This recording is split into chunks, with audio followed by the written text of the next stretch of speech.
The evening unfolded like countless others in Daniel Reeves' life. After wrapping up his shift at the auto shop, he had driven to pick up his 12-year-old daughter, Lily, from her art class, the satisfying aroma of grease still lingering on his hands.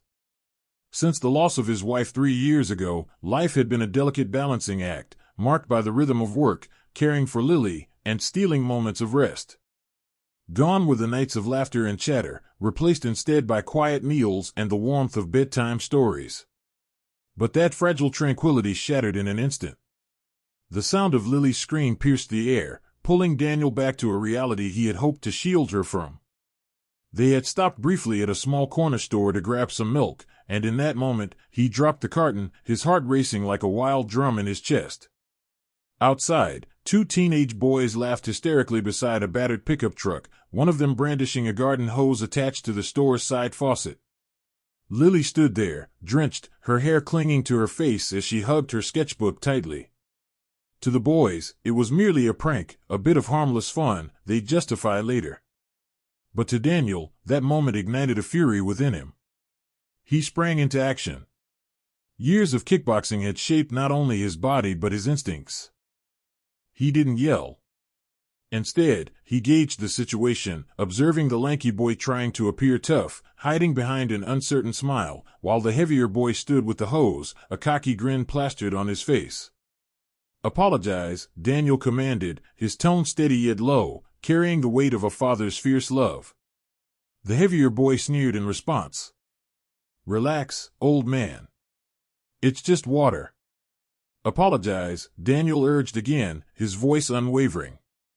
When the boy hoisted the hose once more, something deep inside Daniel shifted. With a swift, practiced motion, he lunged, sweeping the boy's legs out from under him. The kid hit the ground with a thud, gasping, while the other boy retreated, his confidence instantly evaporating. Daniel didn't need to throw another punch. His control matched the intensity of his rage. "You don't humiliate a kid," he said quietly, his words dripping with conviction. "Not ever." The store owner, an elderly woman who had witnessed the entire scene unfold behind the glass, stepped outside, shaking her head in disbelief. "Those 2 have been a nuisance for weeks," she murmured. "Maybe this time they'll learn a lesson." Lily looked up at her dad, wet and trembling yet exuding a sense of pride. He draped his jacket over her shoulders, brushing a damp strand of hair from her cheek. "You all right, Bug?" With a nod, she replied, "You didn't even hit him hard." A faint smile tugged at Daniel's lips. "Didn't need to." The drive home was enveloped in silence, the hum of the heater filling the void as Daniel wrestled with the turbulent thoughts swirling in his mind. It had been years since he had allowed himself to lose control like that. He had vowed to stay calm, to be the steady rock for Lily amidst the chaos of their lives. He had fortified his heart against the anger that had threatened to consume him after his wife's passing, terrified that even a fleeting spark could break him apart once more. Yet tonight, witnessing that hose pointed at his little girl, something primal within him had awakened, reminding him that some battles were worth fighting. Later that evening, as Daniel carefully hung Lily's damp drawings on the line to dry, a gentle knock echoed from the door. It wasn't the police. Standing on his porch was a woman in a raincoat, her eyes tired yet warm. "You must be Daniel Reeves?" He paused, uncertainty creeping in. "Yes." "And you are?" Taking a steadying breath, she replied, "I'm Claire, the mother of one of those boys." A wave of tension washed over him. "If you've come to—" "I'm not here to argue," she interjected swiftly. "I just wanted to express my gratitude." His brow furrowed, surprised by her words. "My son, Ryan, the one with the larger build, he has been involved with the wrong crowd. I've done everything I could." When he returned home tonight, he wasn't angry. He was contemplative. He mentioned that he had crossed paths with the wrong man and that you didn't hurt him, only managed to set him straight. "You might have done more for him than anyone else has." Daniel's shoulders gradually relaxed, though a ripple of guilt coursed through him. "I didn't mean to frighten him.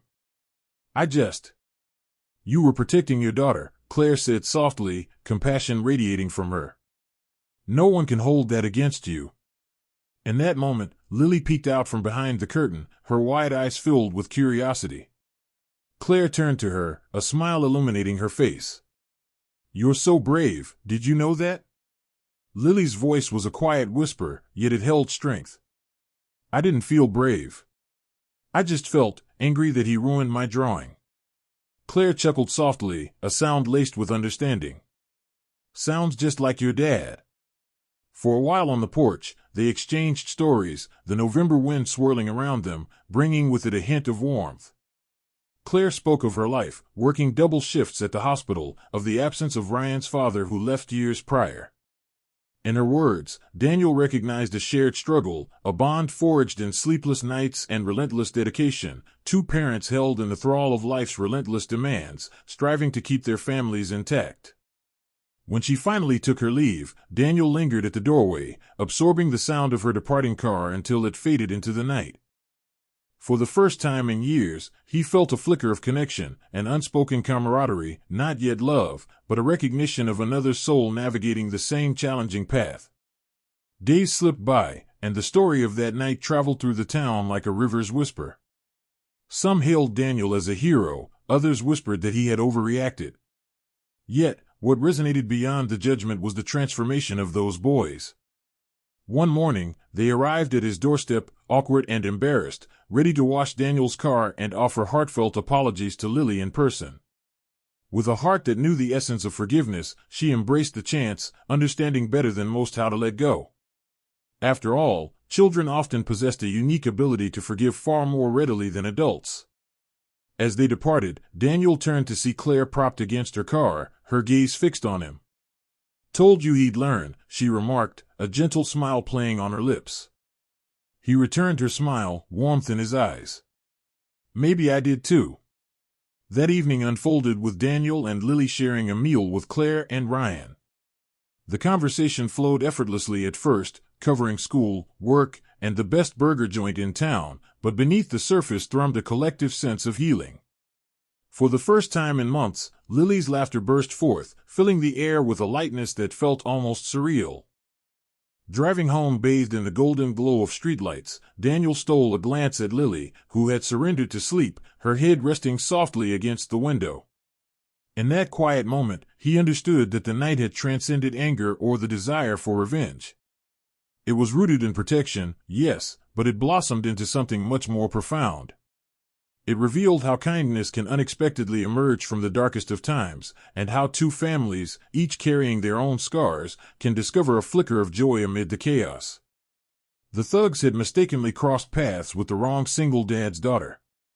Yet, in a beautifully ironic twist of fate, that error had united the right people, forging a connection that neither had anticipated.